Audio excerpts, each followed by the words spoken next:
Salut les abonnés, aujourd'hui dans What's in the Box, on s'ouvre ça. Allez, c'est parti.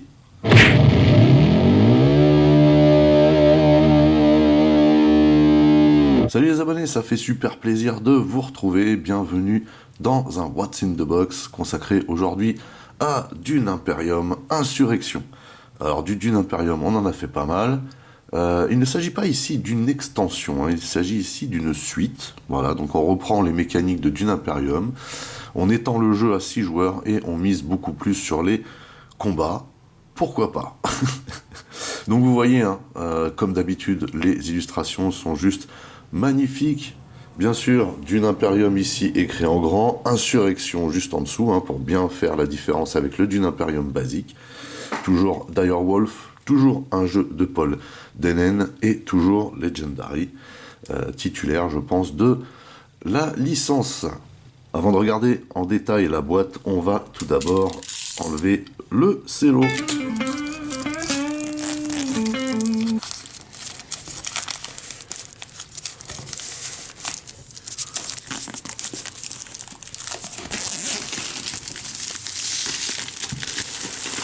Alors, on a toujours vraiment une très très belle boîte.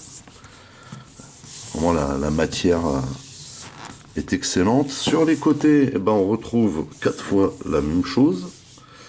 Voilà. Et au dos. Alors, le dos est à l'envers par rapport à la couverture de la boîte. Voilà comment c'est présenté. Ici, on a le laïus qui vous situe un petit peu dans l'histoire de Dune. Et ici, on nous explique que Insurrection est une suite indépendante qui reprend le mélange de deck building et de placement d'ouvriers inauguré par Dune Imperium. Continuez à trouver l'équilibre entre puissance militaire et intrigue politique en maniant de nouveaux outils dans votre quête de victoire. Consolidez vos plans grâce aux espions, accroissez vos ressources avec des contrats vitaux. Ou apprenez des techniques Fremen pour rejoindre la bataille à dos de puissants vers des sables. Un nouveau mode à 6 joueurs vient également opposer 2 équipes dans le plus grand affrontement jamais vu. Les décisions vous appartiennent, l'Imperium attend. Voilà. Tout un programme donc. Et ici on nous montre tout le matos qui est à l'intérieur. Et bien entendu, le matos sera certainement... dans la lignée de ce qu'on connaît de Dune Imperium. Ici, on a le descriptif du contenu, et puis bien entendu, on a toujours ici la même présentation, longue vie aux combattants. Ça, c'est cette phrase-là, que ce soit 84 jusqu'à Denis Villeneuve, on l'a dans le film. 1 à 4 ou 6 joueurs, entre 60, 120 ou 180 minutes, 14 ans et plus. Voilà, voilà. Et on va s'ouvrir cette boîte tout de suite. Alors... la boîte pèse quand même, mais c'est bien serré, donc il faut laisser l'air entrer gentiment à l'intérieur. Voilà. Et bien, limite on a l'impression que c'est collé. Allez, merci. Alors, donc a priori tout est à l'envers dans le jeu. C'est fabuleux. Et par contre, ce qui est génial, vous voyez, c'est les illustrations sur le côté, là. Ça, par contre, c'est classe. Il ne l'avait pas spécialement fait sur Imperium basique. Ici, on retrouve une règle du jeu splendide, en papier glacé, avec une splendide illustration, vraiment, encore une fois, ça claque. Et puis, bien sûr, on retrouve, comme dans Imperium, un descriptif très détaillé de toutes les étapes, y compris le contenu. Tout est vraiment bien indiqué, on a des illustrations, on a des textes écrits en grand, pour les bigleux comme moi par exemple. Ici, on nous explique le déroulement de la partie, les concepts du jeu, factions, cartes intrigues, donc ça on retombe dans l'Imperium, quoi. Structure d'une manche... c'est super bien expliqué, vraiment. Ça, c'est vraiment un énorme plus. Ces instructions sont vraiment excellentes. Ces règles du jeu. Voilà, je cherche le mot depuis tout à l'heure. ça, c'est fondamental. Hein. Et on l'avait vu aussi hein, dans The Thing et New York 97, où on a à peu près le même genre de délire. Voilà, c'est vraiment excellent. Tout en papier glacé, c'est super agréable à manipuler.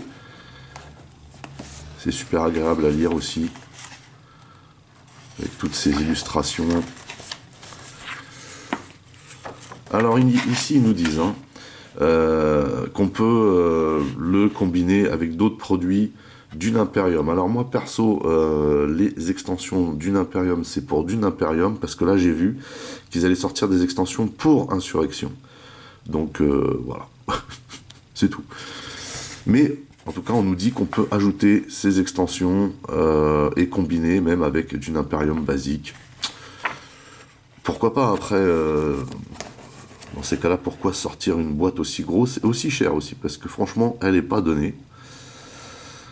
Et ici, on a un guide des icônes et termes supplémentaires. Ça, c'est très très bien aussi. Donc voilà, pour les règles magiques, vraiment. Alors, un guide des emplacements du plateau en indive.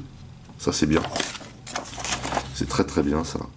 Alors, ça aurait peut-être été mieux qu'il le fasse en espèce de plaquette de jeu, mais c'est très très bien qu'il l'ait fait. Ici, partie solo et 2 joueurs. Ok. Écoutez. C'est bien que ce soit séparé, mine de rien, parce que ça évite de se confondre hein, dans les premières parties. Voilà, donc là, combiné avec Insurrection et... combiner Insurrection avec l'avènement d'X et Immortalité. Partie à 6 joueurs, alors ici pareil, on a un petit livret détaillé pour les parties à 6 joueurs. À mon avis, ça doit quand même être quelque chose de parties à 6 joueurs. En tout cas, toujours est-il qu'il y a de la lecture là-dedans.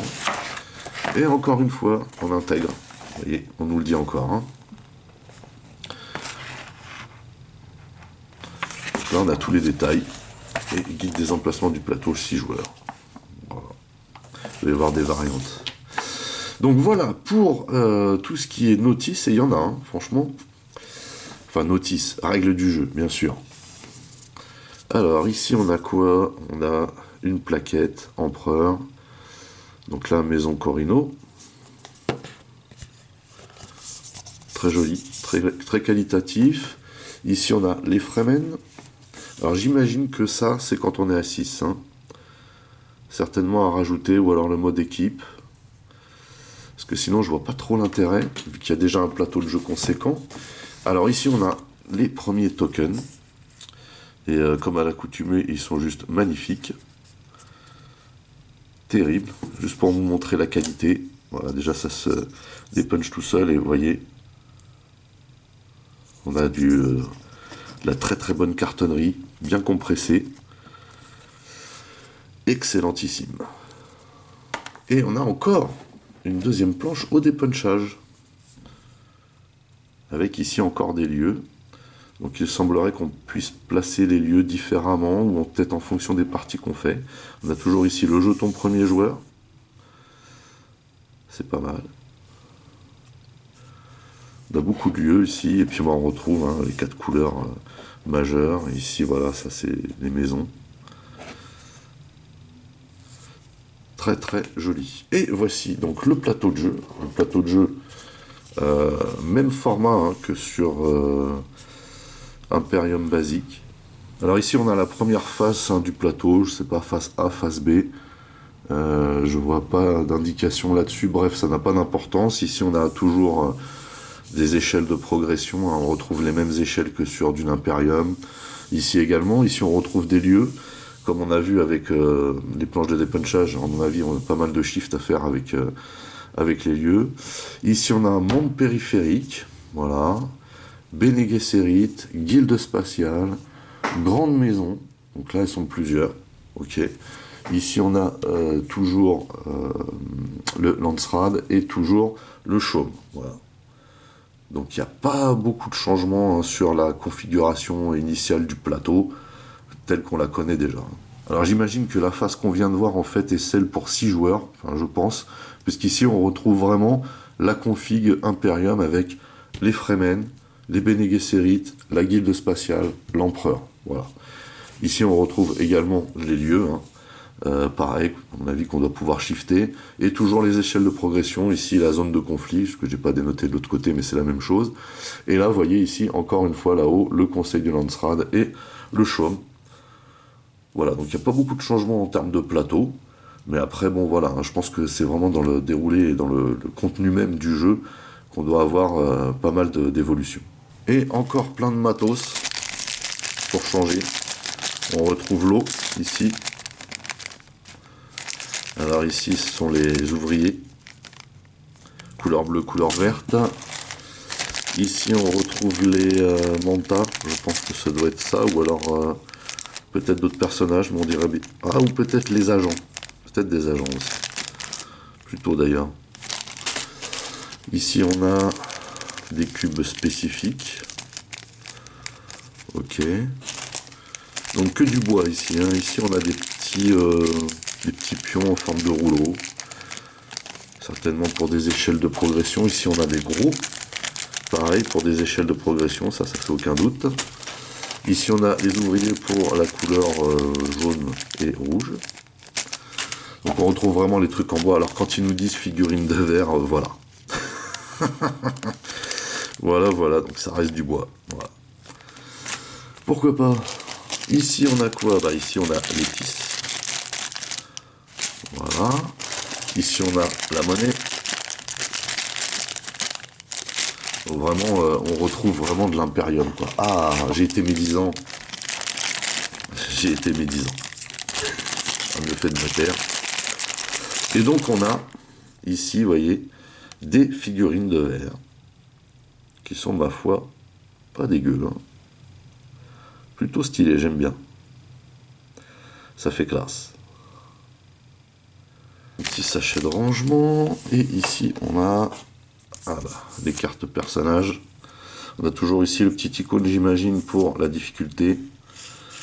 Donc ici, on a Paul Muad'Dib. Sanal Gaib.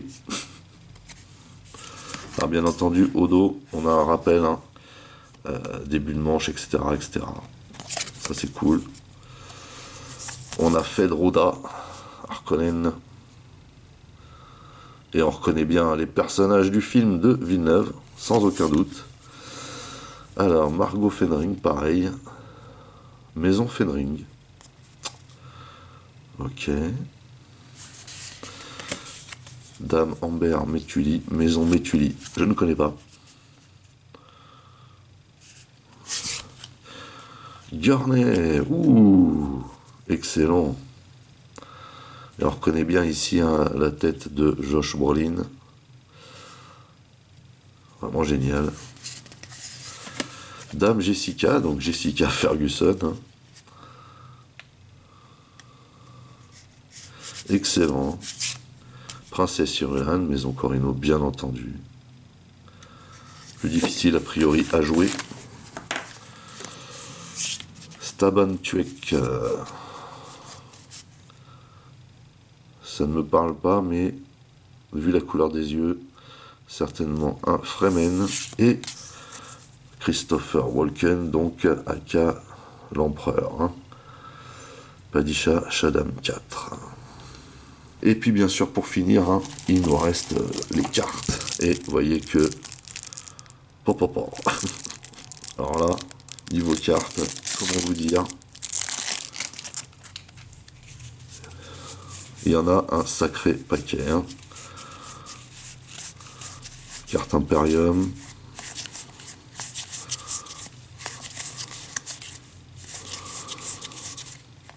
Et ça, on a les cartes de départ. Et on les reconnaît grâce à ça, là. Deck B. Ok. Elle a vraiment un bon paquet. Hein. Franchement, comparé à Imperium...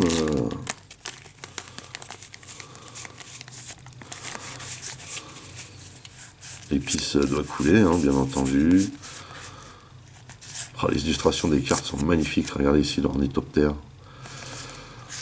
Argument convaincant qu'on avait déjà vu. Puissance Corino. Orni impérial. Enfin, franchement là, alors ça c'est des cartes de départ on dirait. Usul. Ah, et ici, carte pour le mode solo, on dirait, ouais. Tout ça, c'est le mode solo. Bon, ils ont gardé les mêmes, comment dire, et mode rival ici, vous voyez. Ils ont gardé les mêmes signalétiques que sur le jeu basique. Donc ça, par contre, mode rival. Enfin, on a les petites cartes, tout aussi importantes.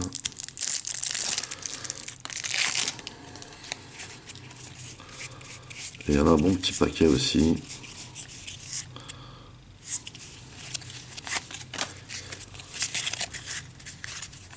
Donc carte intrigue, carte objectif, carte conflit et recarte intrigue. Je sais pas pourquoi elles sont séparées, mais il doit y avoir une très bonne raison selon moi.